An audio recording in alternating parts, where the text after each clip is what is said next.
It's Sway in the morning, only on Shade 45. Sal Masekela has joined us. You know him primarily from the X Games, and that was you speaking on the possibilities of death during the X Games. We haven't seen that yet, have we? No, we have not, and I'm trying to keep it that way as long as I'm there. How can you even, there's a lot of risk in all those events. What kind of prevention measures have you taken to you keep somebody from, killing themselves? Well, they don't let dudes off the street who show up and be like, yo, I can do this on my dirt bike. Mm-hmm. Generally speaking, compete. I mean, these guys are professional athletes. They train in compounds. They learn the tricks in the big foam pits and what have you. Mm-hmm. But, when it comes time to do a trick for the first time, and a lot of times they save up something new for the X Games because that's going to be the spot you get the most exposure. Mm-hmm.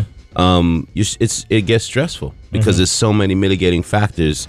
Is the jump the same as what you were practicing on at home, and if it's just a little bit off, like, dude's gonna go down. Saw that last year with Travis Pastrana. Mm-hmm. He tries to do this thing called a corkscrew 720 on a motorcycle, not on a dirt bike, on a BMX bike, but on a motorcycle. And if he off a little bit, I mean, he broke the boop out of his foot. Like, dude is still limping 8 months later, and probably will never do that or try that trick again. But they have a love and passion for it that they've constantly been told that this can't be done, and you want to be the first person to say, I did this. You did that. You want to go into in the books. The first person. What's the worst accident you've seen happen during the X Games? 2006 on the skateboarding big air ramp. Yeah. This kid Jake Brown from Australia. He did this big backside 360 across the 70-foot gap, and then it comes in, and you got to hit this quarter pipe that's 27 feet high. Mm-hmm. He went up, and the way he left the quarter pipe in the air had him come out over the flat bottom. So he fell like 44 feet to flat. His shoes exploded off of his feet and went out of the picture frame, and you're like, oh, this is a wrap. And somehow or another, he got up and walked out on his own power, ended up with like a cracked pelvis and broken wrist and superhero status. Damn. You should see Sway's face right now. Painful even hearing that, man. I'm going to change topics, man. Okay, this is Sal Masekela hanging out with us. Dude is well-versed in any area, any arena. I'm going to ask him a question. All right. Now you're putting way too much pressure on me. Favorite new hip-hop artist right now?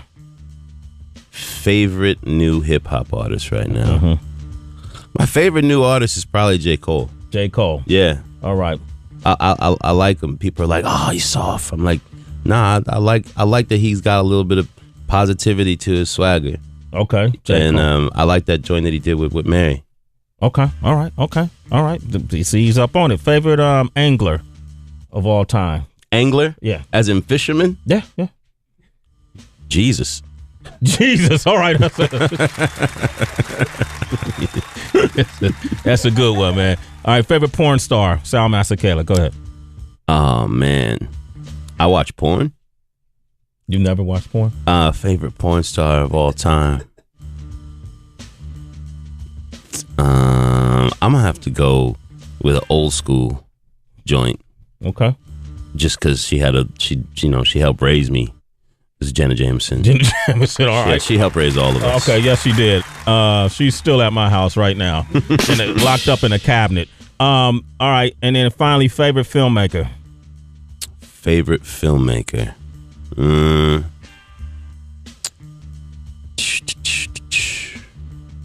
Favorite filmmaker.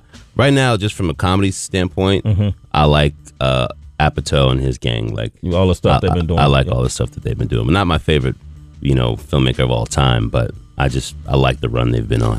What made you decide to do this documentary about your father? Or is it about your father?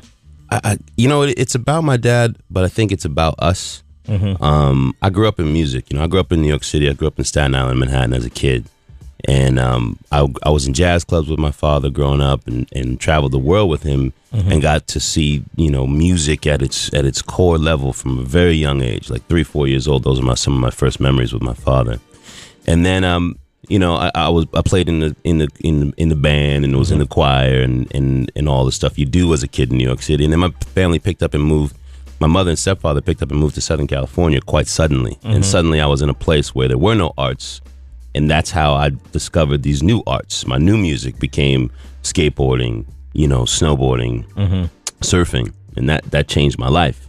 But I always had this sort of like itch to get back, to music, because it was always sort of inside me as something that was unfinished. So last year, after I left E, and I had like literally 8 months of not working, I got a new idea that I was like, I'm gonna go to the studio and I'm gonna make this record finally.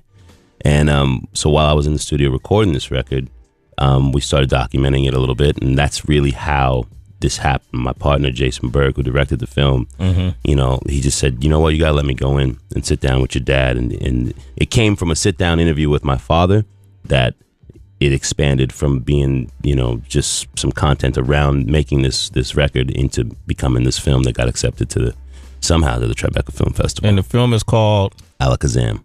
Masekela, spelled backwards. It's Sway in the morning, only on Shade 45.